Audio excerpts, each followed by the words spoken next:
అస్తమించిన British సామ్రాజ్యం పరిపాలన ప్రపంచానికి మేము నేర్పామని చెప్తారు. చివరికి వాళ్ళ దేశాన్ని పరిపాలించాల్సింది ఒక భారతీయుడయ్యాడు. భారతీయుడే రాకపోతే బోరిస్ జాన్సన్ చేసిన నాశనానికి, లిజ్ ట్రూస్ చేసిన నాశనానికి, ఆర్థిక వ్యవస్థ కుప్పకూలిపోయి శాంతం అడుక్కు తినే పరిస్థితులకు వెళ్లాల్సినటువంటి దాన్ని కాపాడింది భారతీయుడైనటువంటి ఋషి సోనం. ఇది వాళ్ళకి పరిపాలన.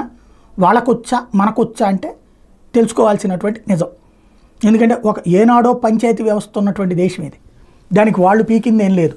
వాళ్ళు మన దగ్గర నేర్చుకుని మనకి పాఠాలు నేర్పేటటువంటి కాన్సెప్ట్లో ఉంటారు.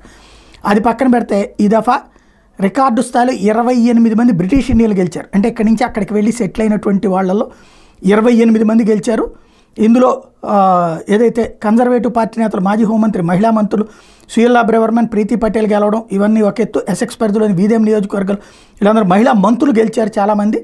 అలాగే 28 మంది దాకా 23 ఏళ్ల వయసులోనే ఎంపీగా గెలిచినటువంటి వ్యక్తులు ఉన్నారు. పార్లమెంట్లో తొలి సిక్కు మహిళా ఎంపీగా చరిత్ర సృష్టించినటువంటి వాళ్ళు ఉన్నారు.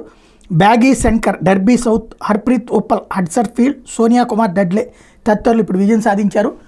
ప్రస్తుతం బ్రిటన్ పార్లమెంట్తో మనకు పెద్ద తలనొప్పి కాబోతున్నది.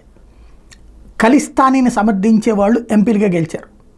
అదే సందర్భంలో భారతదేశం నుండి అక్కడికి వెళ్ళి సెటిల్ అయినటువంటి వాళ్ళల్లో ఉన్న మిగతా భారతీయులు, భారత్ పట్ల పెద్దగా పాజిటివ్ దృక్పథం లేనటువంటి వాళ్ళు అక్కడ గెలిచారు. మన భారతీయ మూలాలు ఉన్నోళ్ళు అనుకుంటాం, కానీ జరిగేది.